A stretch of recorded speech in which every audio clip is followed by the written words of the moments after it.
Very very good afternoon प्यारे बच्चों। आप सभी लोगों का Rudra English with Rudra classes के ऑनलाइन प्लेटफॉर्म पे स्वागत है।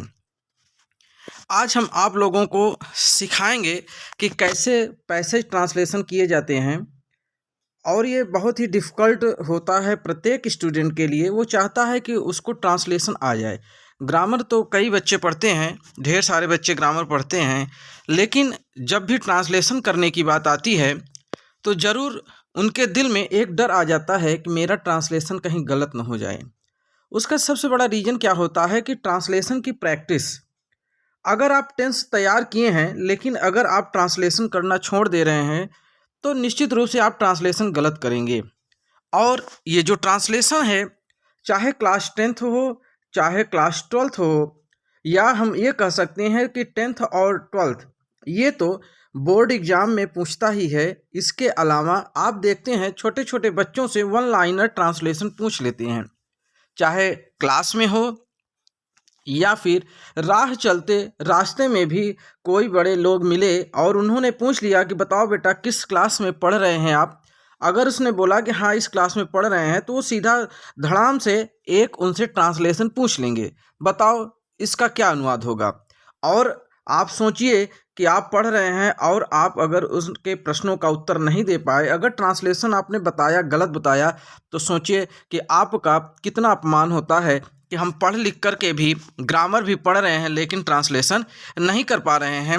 तो इसी को मद्देनज़र ध्यान में रखते हुए मैं आप लोगों को ट्रांसलेशन सिखाने जा रहा हूं। बस आप लोग लगातार क्लास लेते रहिए, क्योंकि ट्रांसलेशन बहुत ही मोस्ट इम्पॉर्टेंट टॉपिक बन गया है।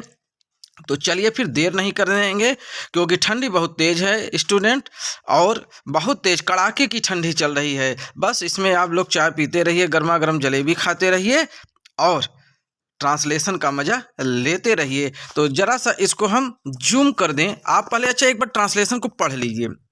ट्रांसलेशन क्या कहता है कि एक धनी व्यक्ति था, उसके केवल एक बेटा था।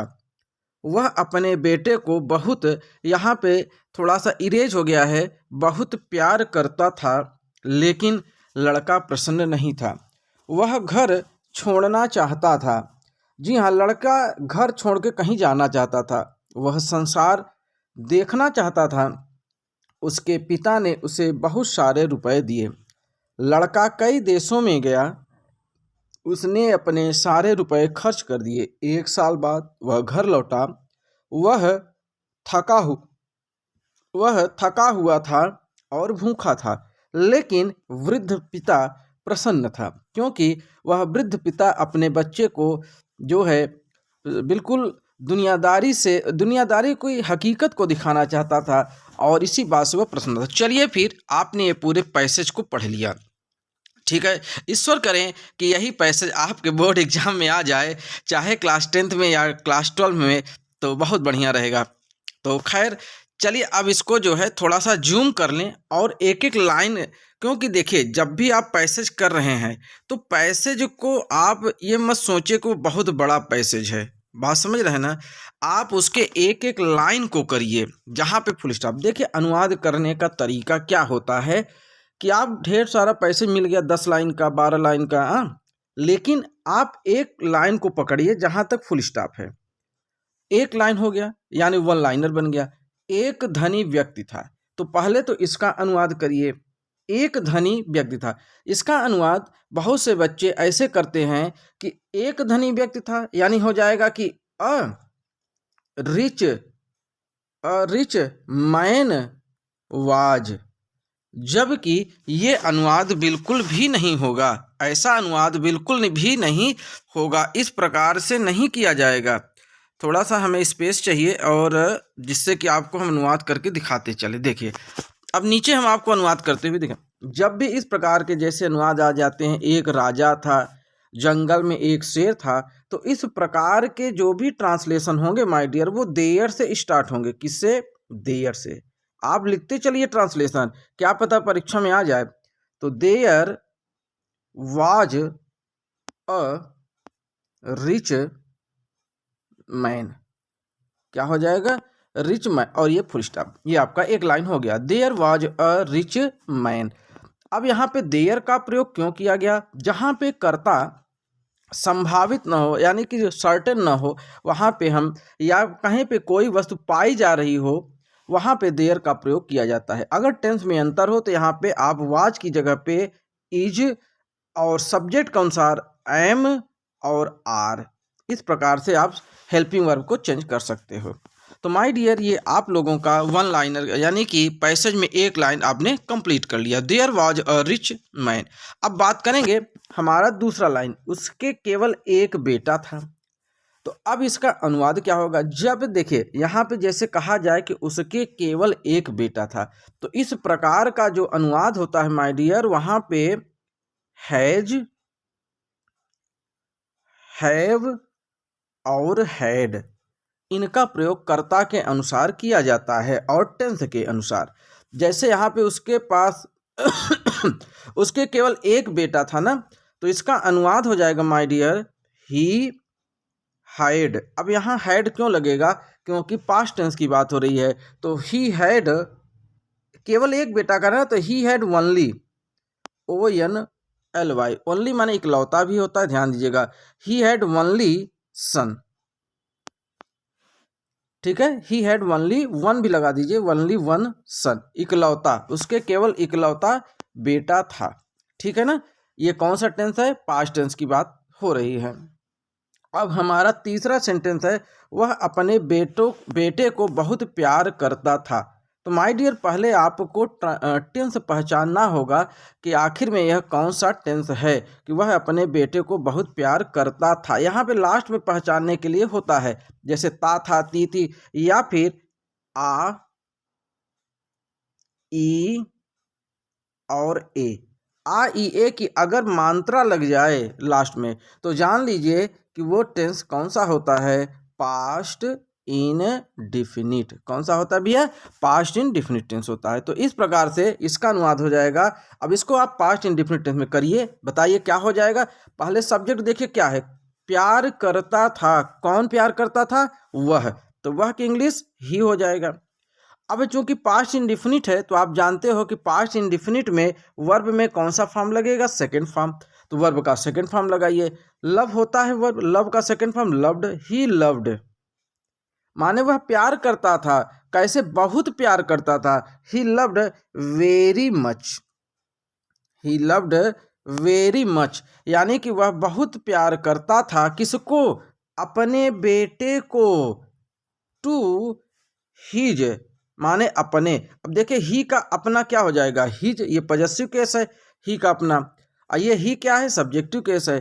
तो टू हिज सन, यानी वह अपने पुत्र को या अपने बेटे को बहुत प्यार करता था। ये आपका ले देखिए, कभी भी पैसे से घबराइए मत। पैसे भी होगा, अपने आप का होगा, है कि नहीं? आप लोग भी तो बिल्कुल एकदम बहादुर हैं। लेकिन लड़का प्रसन्न नहीं था। अब यहाँ पे देखिए लेकिन आ गया, तो लेकिन की इंग्लिश क्या हो जाएगी? बट, बुट, है ना? बट हो गया। अब बट की कई मीनिंग, लेकिन, किंतु, परंतु, चूंकि। तो लड़का प्रसन्न नहीं था, तो लड़का की इंग्लिश बॉय। अब यहाँ पे था आया है ना भैया, तो बॉय वाज क्या हो जाएगा? Boy was. अब निगेटिव सेंटेंस है, तो हेल्पिंग वर्ब के बाद क्या लगता है? नॉट लग जाता है। तो बट बॉय वाज नॉट। अब प्रश्न की इंग्लिश क्या हो जाएगी? हैप्पी। क्या हो जाएगी भैया? हैप्पी, है ना? But boy was not happy. Clear है कॉन्सेप्ट? चलिए ठीक है, आगे बढ़ते हैं नेक्स्ट सेंटेंस में। हमारा अगला सेंटेंस है, वह घर छोड़ना चाहता था। अब यहाँ पे भी देखिए ता था आ गया, ता था, ती थी, ते थे, तैया थे, है ना? तैया थे नहीं, ता था, ती थी, ते थे, या आ, ई, ए की मात्रा आए, गया, गई, गए, लिया, लिए, ली, दिया, दिए, दी, ये सब आ जाए तो पास्ट इंडिफिनिट। तो इसको भी आप पास्ट इंडिफिनिट करिए। चाहता था कौन? वह। तो यहाँ पे सब्जेक्ट क्या हो जाएगा आपका? ही। क्या हो जाएगा? ही। अब चाहता था, तो चाहना की इंग्लिश तो वांट हो गया। लेकिन आप जानते हैं कि पास्ट इंडिफिनिट में सेकंड फॉर्म, तो वांट का सेकंड फॉर्म क्या हो जाएगा? बताइए। वांटेड। क्या हो जाएगा? वांटेड। ही वांटेड, माने वह चाहता था क्या? छोड़ना चाहता था, है ना?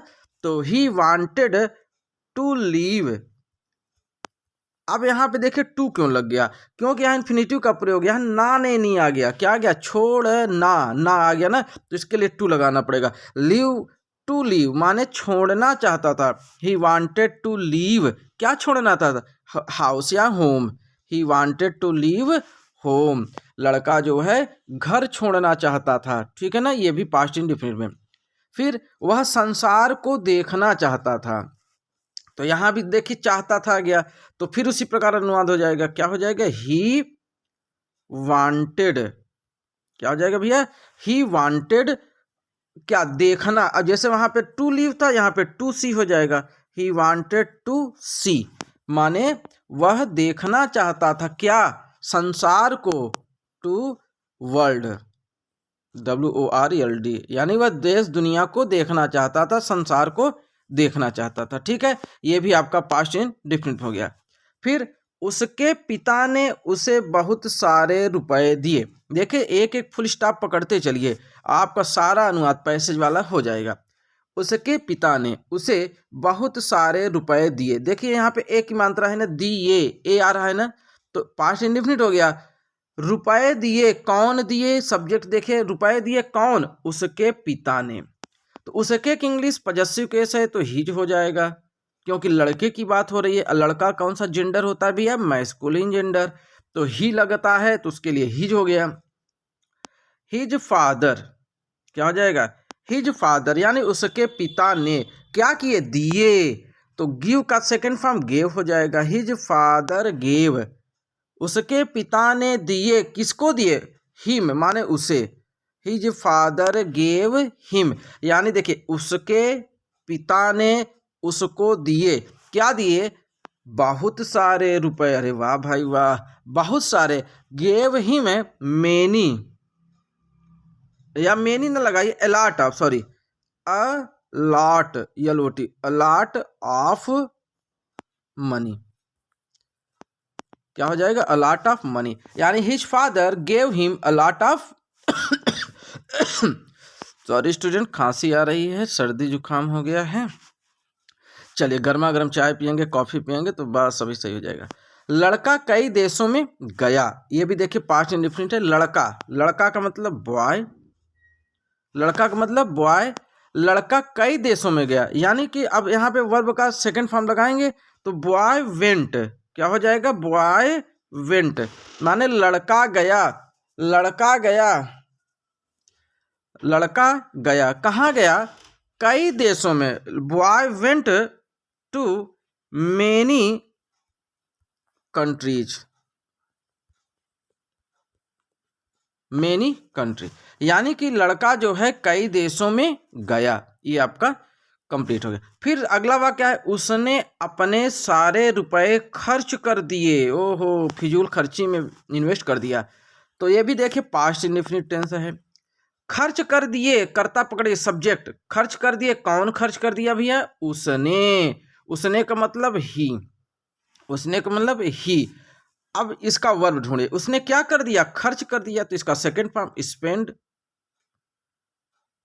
ही स्पेंड, उसने खर्च कर दिए, क्या खर्च कर दिए, अपने सारे रुपए, यानी his all, his all money, उसने अपने सारे रुपए खर्च कर दिए, ही स्पेंड हिज ऑल मनी, यहाँ पे ये भी लिख सकते हैं, ही स्पेंड ऑल हिज मनी, समझ रहे हैं ना, हिज को आप यहाँ भी लगा सकते हो और ऑल को यहाँ भी कर सकते हो, ठीक है ना। चलिए अगला सेंटेंस है, एक साल बाद वह घर लौटा, तो पहली बात तो एक साल बाद, इसकी अंग्रेजी क्या हो जाएगी, आफ्टर, आफ्टर 1 ईयर,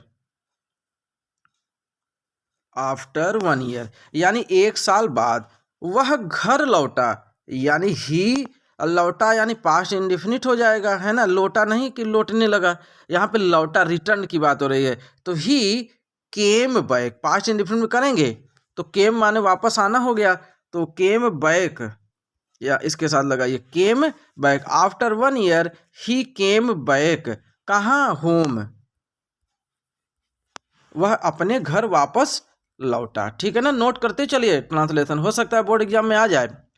वह थका, यहाँ पे थका होना चाहिए था, वह थका हुआ था और भूखा था, ये भी सिंपल पास्ट हो गया।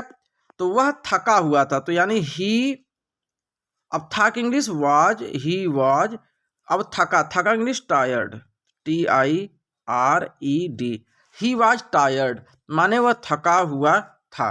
और अब यहाँ देखिए वाक्य को कंजक्शन से जोड़ रहा है, एंड से, और भूखा था, and he was tired and hungry, hungry माने देखिए मीनिंग आपको मालूम होनी चाहिए तभी ट्रांसलेशन कर पाएंगे, एंड हंग्री। लेकिन मैं ट्रांसलेशन में आप लोगों को मास्टर बना देंगे, बिल्कुल एकदम इतना अच्छे तरीके से आप करने लगेंगे ट्रांसलेशन, बस उसी की प्रैक्टिस।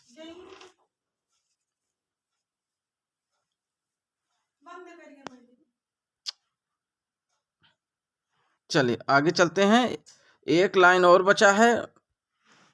चलिए फिर आगे बढ़ते हैं अपने अगले सेंटेंस में।